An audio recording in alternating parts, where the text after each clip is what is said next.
Dia Mundial da Paralisia Cerebral. Depoimento. Eu sou a Cláudia, mãe da Samara. Vou fazer minha audiodescrição. Eu sou uma mulher branca, com cabelos loiros na altura do ombro. Uso óculos e estou com uma camisa verde-limão. Aí a Samara está aqui do meu lado. A Samara tem paralisia cerebral, cabelo castanho, está preso, mas aqui também na altura do ombro. Tá com uma blusa de frio, azul marinho, e estamos aqui. Ela é cadeirante e estamos aqui na sala de casa. Sou psicóloga, trabalho na área aí há muitos anos, e falar para vocês aí como é ter uma filha com paralisia cerebral é sempre muito gratificante para mim. Eu adoro falar sobre isso, adoro falar sobre a Samara. Esse companheirismo e essa parceria que a gente construiu ao longo aí dos 36 anos de vida da Samara, né? Quando a Samara nasceu, o, o cordão umbilical enrolou, né, no pescoço. Ela nasceu de parto normal e com isso ocasionou uma lesão cerebral e faltou oxigênio no cérebro e lesou e teve uma lesão cerebral. Afetou muito a parte motora e que a gente foi descobrindo, se dando conta de, né, de tudo isso que estava acontecendo, não só naquele momento do nascimento, por ela não ter chorado, que a gente já sabia que ali algo tinha acontecido, mas pelo desenvolvimento dela. Sempre foi muito mais molinha, não conseguia coordenar os movimentos, e o diagnóstico mesmo de paralisia cerebral, ele veio aos 7 meses de idade, e havia lá uma suspeita no momento do parto, mas o diagnóstico mesmo veio aos 7 meses, com alguns exames que foram realizados, e começamos então aí com as terapias, sem saber muito bem e que era tudo isso que estava acontecendo. Então, eu sou casada, né, com Bira, além da Samara, a gente tem uma filha mais velha que a Samara, 2 anos e meio mais velha, que é a Sarita. Então, quando a Samara nasceu, a Sarita tinha 2 anos e meio e que foi assim fundamental para todo o desenvolvimento da Samara, porque a gente percebia que mesmo com toda a dificuldade motora, que essa é uma característica da paralisia cerebral. Então, para chegar nesse diagnóstico de paralisia cerebral, tem que ter tem que ter esse prejuízo motor. E tem que acontecer antes dos 2 anos de idade, quando o cérebro. 2 anos, alguns ainda vão um pouquinho mais, 4, 5 anos, mas ainda quando o cérebro está em formação. Então, o prejuízo motor é a característica fundamental, que era o que a gente já vinha percebendo o desenvolvimento da Samara. Pode ter outras, vir com outras questões associadas, como deficiência intelectual, convulsões, algum déficit visual ou auditivo, mas no caso da Samara, não. No caso da Samara foi afetado mais a coordenação motora. E a gente percebia, então, muito desde pequenininha, desde bebê, que ela tinha um olhar muito presente, ela estava atenta a tudo que estava acontecendo com, né, em torno dela. ela solicitava muito da gente, ela pedia as coisas, queria participar, e com a irmã, que era uma criança, foi fundamental nesse sentido de ter a Samara sempre muito presente em todos os momentos da nossa vida. E quando, quer dizer, ter paralisia cerebral, a gente não sabe muito como que vai ser esse desenvolvimento, que ele pode ser de diversas formas, né? Dependendo da lesão, dependendo da extensão da lesão, é o que vai meio que determinar também o desenvolvimento. Então, ter um diagnóstico ali de paralisia cerebral foi, sem dúvida, muito impactante mesmo, né? Que é um momento bem difícil para qualquer família receber um diagnóstico de que o seu filho tem aí alguma deficiência e a paralisia cerebral também. Só que ao longo do desenvolvimento da Samara, que alguns momentos foram muito marcantes e muito difíceis, porque falar de prognóstico, falar de como que ela ia se desenvolver, se ela ia falar, se ela ia andar, e isso ninguém conseguia afirmar, nem que sim e nem que não. Então, o desenvolvimento foi nos mostrando que, por mais que ela também tivesse todo esse cognitivo preservado que a gente estava vendo ali no nosso dia a dia, motoramente ela não conseguia ter grandes conquistas, né? Então, saber que ela não ia andar e que não ia falar é bem difícil, né? É bem difícil enquanto família, enquanto mãe, a gente ter essa notícia. E eu, como psicóloga, parei, né? Como acho que acontece com muitas mães, parar de trabalhar para dar conta dessa situação toda que está se mostrando, né? Correr atrás das terapias. Então, comigo também não foi diferente. Parei de trabalhar e quando eu voltei a atuar já na área com o público com deficiência, com as crianças que tinham alguma deficiência. E fazendo assim muito cursos, eu fui tendo informações, primeiro como profissional, de que como que ia ser o desenvolvimento da Samara. Então, eu sabia antes, como profissional, e muito antes aí de estar preparada como mãe, que ela não ia andar e que ela não ia falar. Então, lidar com isso também é muito difícil, né? Porque você não espera ter um filho que tenha todas essas dificuldades, que vá meio que se afirmando mesmo como uma deficiência, como algo mais, mais permanente e irreversível. Você, você não espera isso, né? Ninguém deseja ser mãe para ser mãe de um filho com deficiência. Então, lidar também com esse luto de tudo que você planejou, de tudo que você sonhou, com aquela espera ali de 9 meses, é algo que você tem que ir trabalhando consigo mesmo. E a importância da família nesse momento, tantos outros, mas nesse momento, que você vá, que tem o diagnóstico, mas que você vai entendendo o que é esse diagnóstico, é, é muito importante, né? Muito importante ter o apoio de todo mundo, ter o apoio do pai, ter o apoio do, do, dos irmãos, né?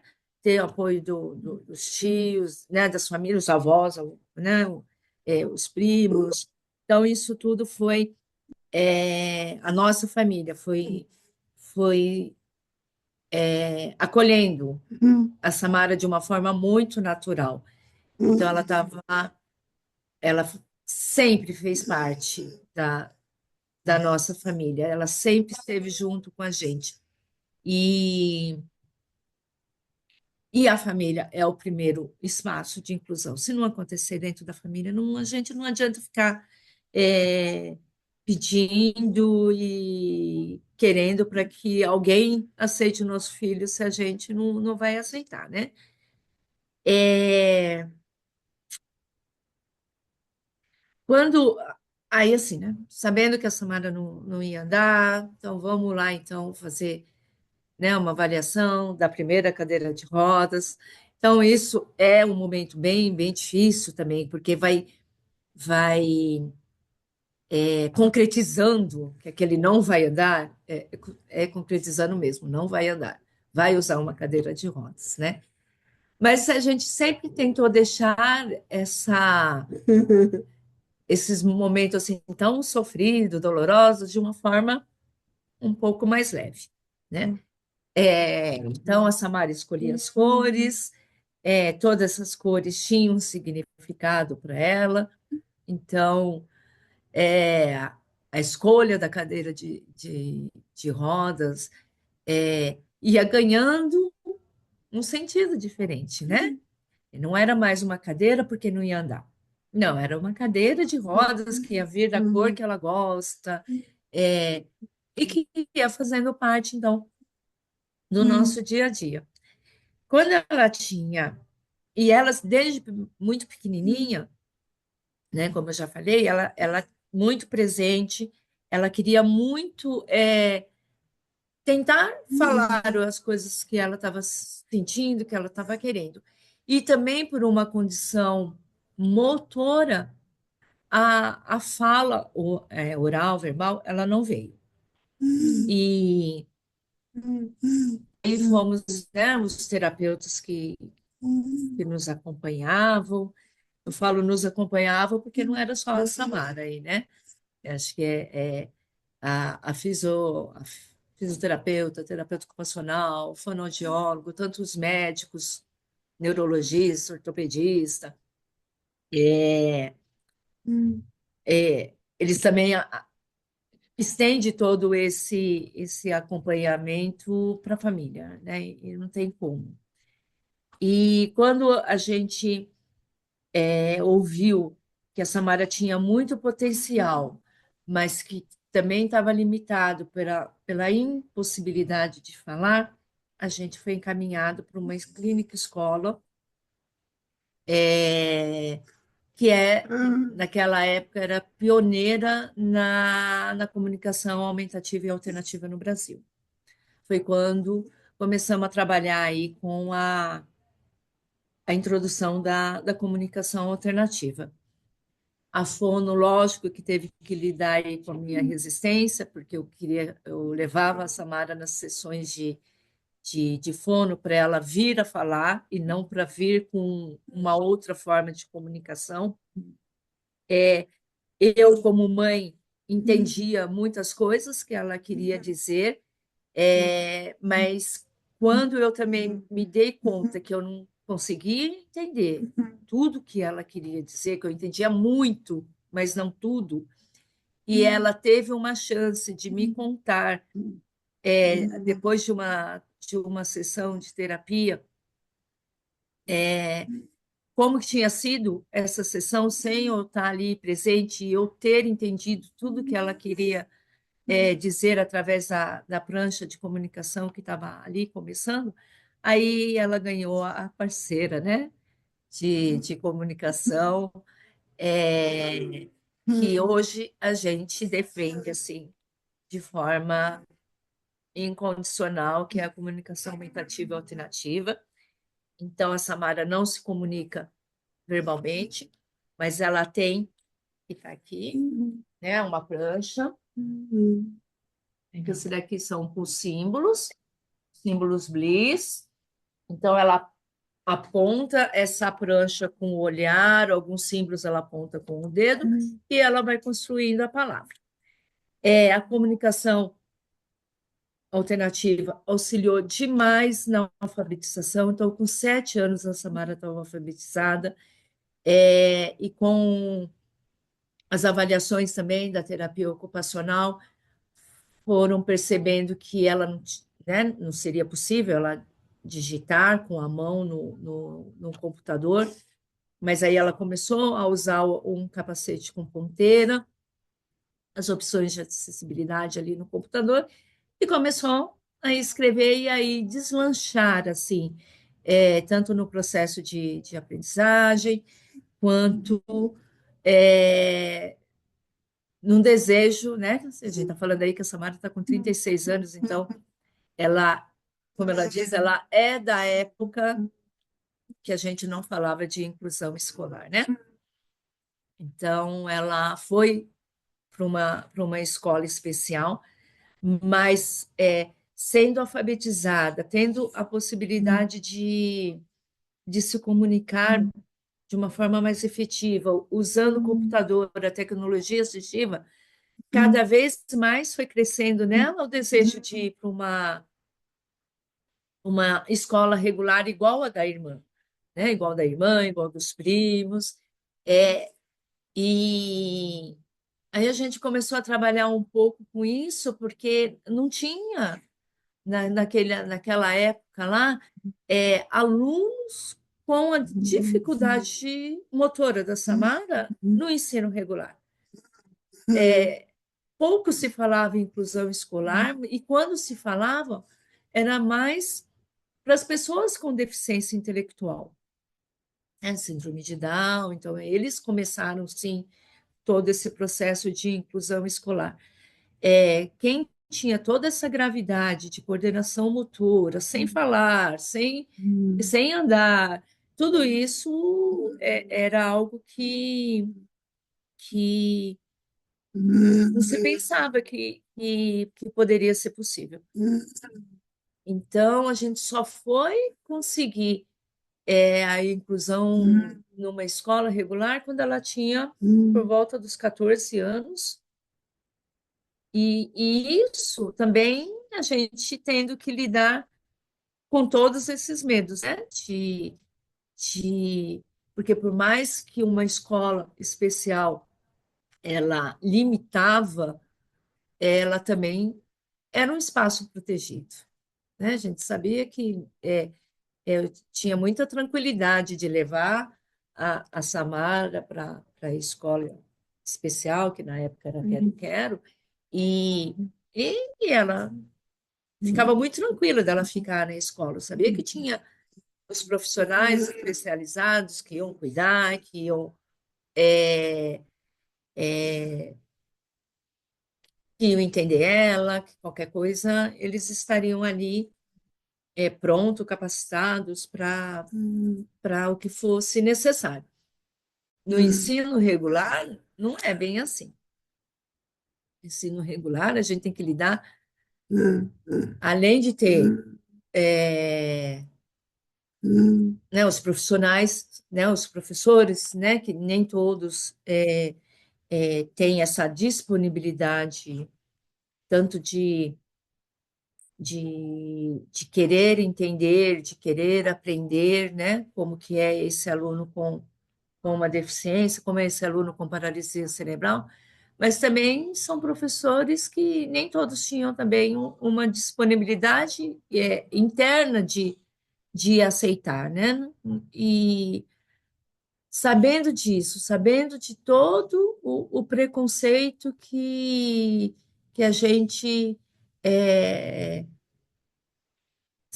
sabendo que existia, então o receio de dela ir para uma escola regular, estar com outras crianças sem deficiência, estar numa sala de aula com vários alunos, tudo isso era muito receoso, porém, a Samara que era, a que ia enfrentar tudo isso, ela queria e ela estava disposta, então, por mais que os medos fossem presentes, tudo, eu como mãe, eu achava que eu não podia impedir, né? Então, ela que ia enfrentar tudo isso, ela que ia estar lá, ela que ia é, ver se os coleguinhas iam brincar com ela, ou se não ia, ou se ia ajudar, ou se não ia. Ela que estava a fim de enfrentar tudo isso, então eu não podia mais segurar, né? Então, buscamos escola e que é fundamental para a Samara chegar onde chegou hoje. É fundamental para qualquer criança que tenha alguma deficiência hoje estar no ensino regular, né? Ter essa inclusão escolar, ela foi um processo muito difícil, um processo que demorou muito e mas que foi conquistado e que aí não tem volta, né? A gente tem que garantir realmente e a gente fica muito feliz que hoje uma criança que tem aí a paralisia cerebral numa gravidade, como a Samara tinha quando pequenininha, já vai direto uma sala de aula com outras crianças, né? Lógico, com a necessidade de um, de um acompanhamento, das adaptações, mas a gente acredita muito. E a gente acredita muito porque a Samara vivenciou isso, né? Então, a gente vem de todo esse processo de entender que é só no ensino regular que é possível ter todo o desenvolvimento em todos os sentidos, né? Não só o de aprendizagem, o cognitivo, mas também o emocional, o social.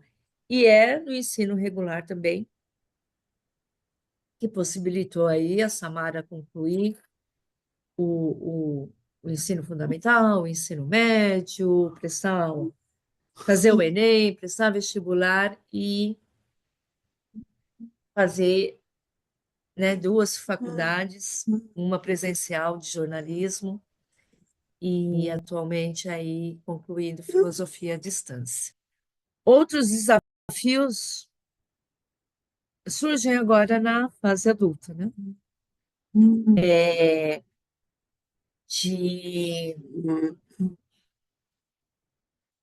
de pensar assim um pouco até mesmo de políticas públicas para os adultos com deficiência, não é? Porque a gente sabe que não é que tem muito, mas para as crianças, para os adolescentes, tem muito mais possibilidades. Aí, quando vai chegando na fase adulta, é, as ofertas vão ficando menores. Então, é uma preocupação muito grande minha de que a Samara que teve uma infância, uma adolescência muito ativa, fazendo várias coisas, chegar agora na fase adulta, a gente sabe que não mantém o mesmo ritmo, mas tentar manter muitas atividades, que ela possa ter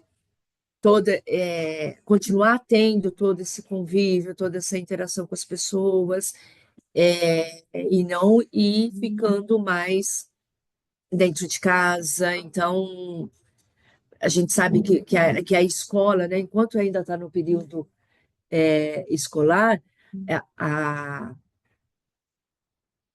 a interação com as outras pessoas ela é muito maior. Quando a gente, né, não está mais estudando, isso tende a diminuir. Peraí, que ela quer falar aqui. E,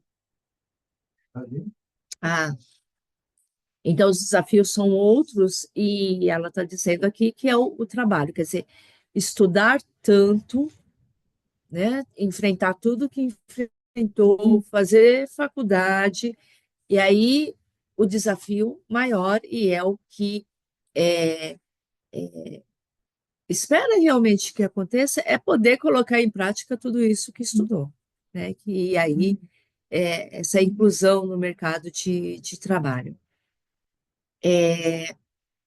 que não é muito fácil. ela escolheu jornalismo por ela já ter assim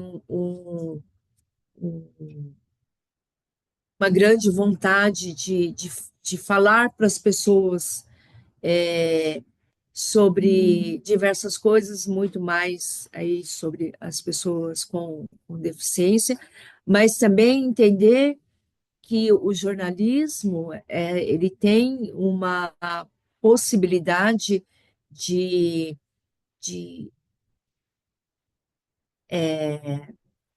de poder trabalhar usando mais a escrita e não só a linguagem oral, que é o que ela não tem.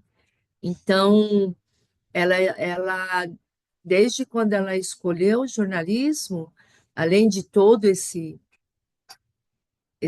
amor pelo, pela comunicação, mas foi também por entender que era uma profissão possível dela praticar, dela exercer mesmo, através da, acho que de produções mais através de textos, de um trabalho mais da escrita, né? E de uma possibilidade mais de home office, de produzir um texto e encaminhar, conseguir colaborar dessa forma, porque também é muito difícil com a gravidade motora, com a impossibilidade, por mais que tenha o recurso de toda a comunicação alternativa, da tecnologia assistiva, mas não ter uma fala, uma comunicação tão fluente, a gente sabe que isso é muito difícil para conseguir estar no mercado de trabalho e em loco mesmo, né? Estar e ir pra uma empresa e por mais adaptações que venha ter, isso é algo muito difícil. E, oi, eu ia falar aqui, ela tá lembrando aqui que isso quando ela entrou na faculdade para fazer, nos primeiros dias que estava na faculdade, eu entendia também que eu precisava falar com alguém lá sobre quem era essa aluna que estava chegando ali, né? Então, solicitei uma reunião, foi feita uma reunião com os coordenadores, e que seriam professores também, né, da Samara. Foi a Fono, que acompanha a Samara desde pequenininha e conhece muito bem, para a gente poder conversar sobre a Samara fazendo esse curso de jornalismo. Então, eles traziam eles queriam entender muito das expectativas da Samara, porque eles também tinham, a gente sentiu isso, né, que eles tinham uma preocupação de que ela também não tivesse uma expectativa tão grande que não pudesse alcançar ali com o curso. Então, por que que ela quer fazer jornalismo? Como que acha que ela poderia fazer o curso e como que poderia trabalhar? E tudo isso foi colocado para eles, que ela tinha muita consciência de que ela não poderia ser uma apresentadora de rádio, de um programa de jornal, um programa de rádio, é, que as produções dela seriam realmente através de texto. Era isso que ela tinha garantido, era isso que ela poderia colaborar. E aí isso também foi deixando eles um pouco mais tranquilos, né?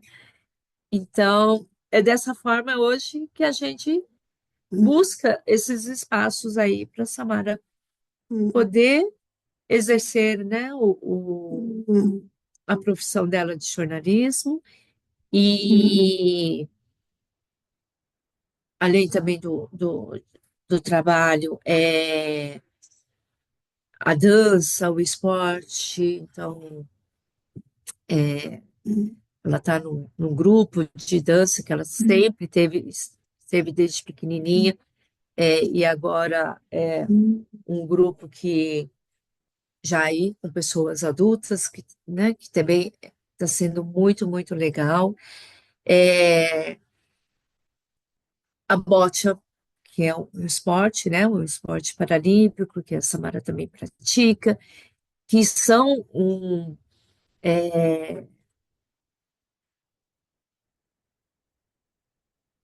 coisas que ela realiza que a deficiência ela fica um tanto diluída, né? A arte, na hora que está apresentando a dança ali, que ela está apresentando aquele espetáculo, ele é muito maior do que a cadeira de rodas. A cadeira de rodas faz parte da coreografia, né?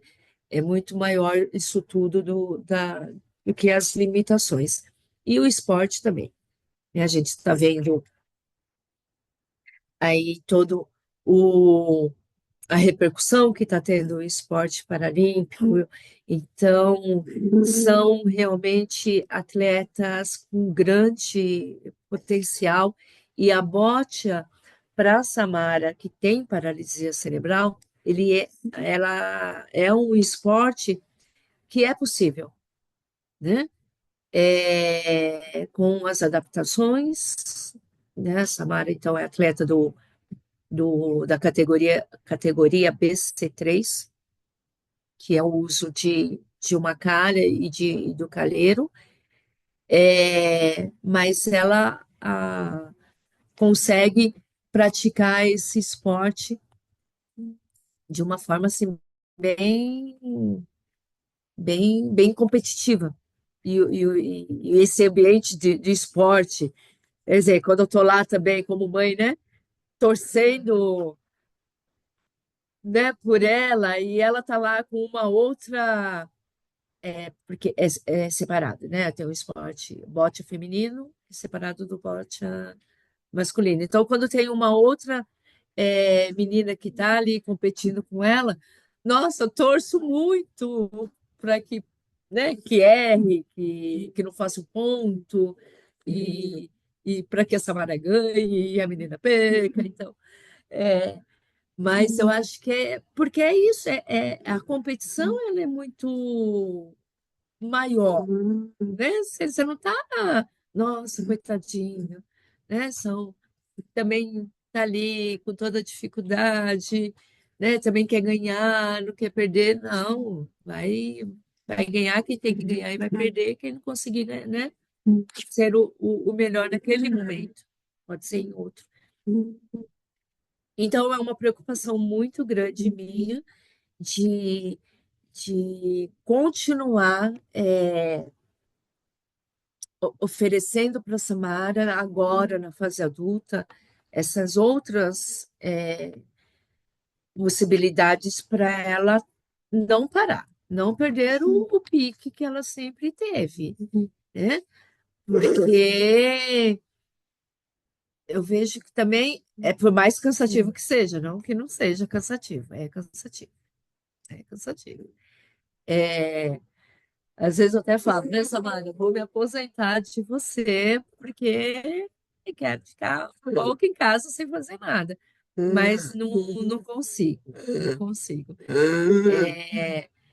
Então, né, vamos para shows, vamos para exposições e vamos para campeonato de bote, vamos para apresentação de dança. É uma palestra aqui, é uma palestra um pouco mais longe. Então, a Samara hoje está como vice-presidente da ISAC Brasil, que é a Associação de Comunicação Aumentativa e Alternativa aqui, né, do Brasil, é uma associação internacional, mas tem esse capítulo aqui que é brasileiro, e ela está aí já na segunda gestão como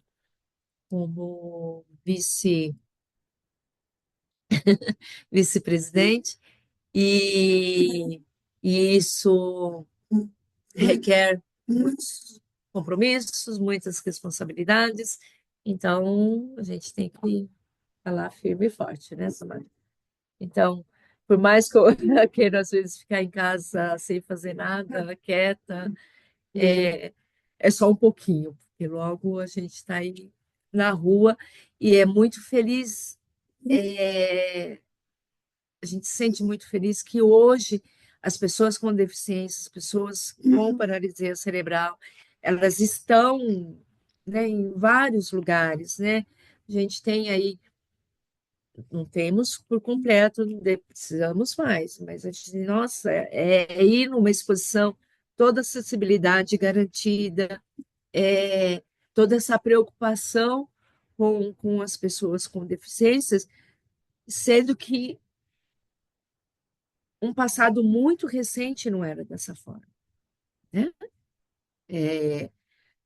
As pessoas ficavam muito mais em casa do que, né, se deslocando para onde quisesse ir, né?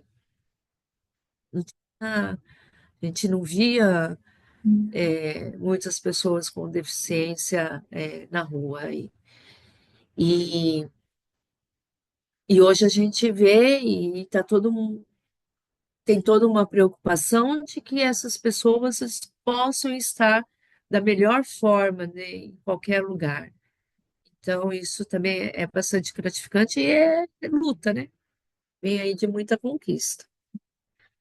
O fato também da Samara não falar, ou algo que a gente percebe muito, que é uma batalha diária, é de que é, de não entender, né, toda essa pessoa que é a Samara. Então, tem algo muito que é a primeira impressão, que é o que fica. Então, a gente precisa, aos poucos, ir se aproximando para que as pessoas tenham a chance de conhecer realmente que pelo fato de não falar, isso não quer dizer que, que não tenha condições de pensar, de sentir, né? Então, a paralisia cerebral, ela traz um pouco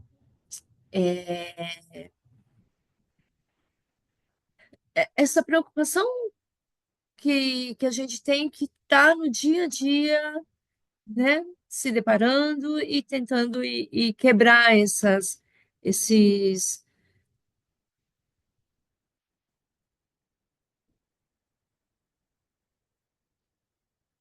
falar. É que ela está falando aqui comigo. Está completando aqui o que eu estou falando. Falar para ela.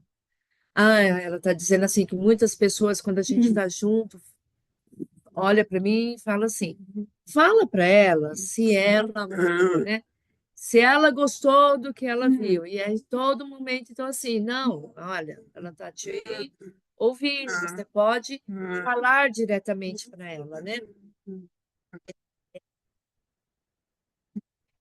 Então, a paralisia cerebral, ela traz um pouco isso, de, de que toda essa a condição física, ela não mostra o todo dessa pessoa, né? Então, a gente tem que criar oportunidades para que as pessoas com paralisia cerebral tenham chance de mostrar quem realmente elas são, qual que é o potencial dela, porque o limite ele já é visto, ele já está, qualquer um já entende qual que é o limite, mas todo o potencial ele está muito por trás dessa limitação toda e é uma grande batalha diária, assim, da gente mostrar que atrás de toda essa dificuldade motora aí tem um ser pensante que deseja, que tem muitas,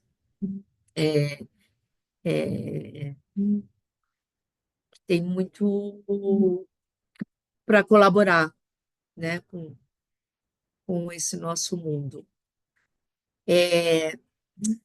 Mas, assim, eu também sou muito paciente, como a Samara é muito paciente. A gente, quantas vezes for necessário de explicar, a gente vai explicar. A gente prefere muito mais que as pessoas cheguem do que se afastem. Então, que cheguem da forma que for, porque é assim que a gente tem chance de explicar para essas pessoas quem é a Samara, né? Se afasta, a gente não tem essa chance.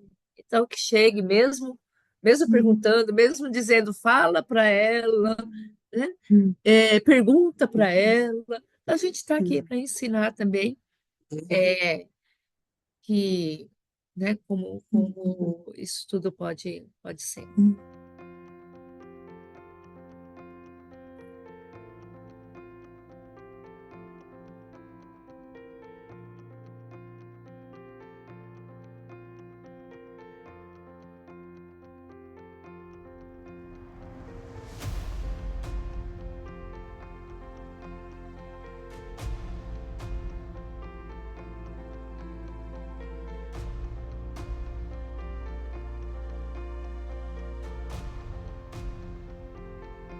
Gostou do depoimento? Você pode entrar em contato com a Samara pelo Instagram, @SamaraDelmonte. E acompanhe diariamente as indicações de profissionais de saúde e bem-estar, comprometidos em compartilhar conhecimento de qualidade, aqui, no Saúde em 3 Atos.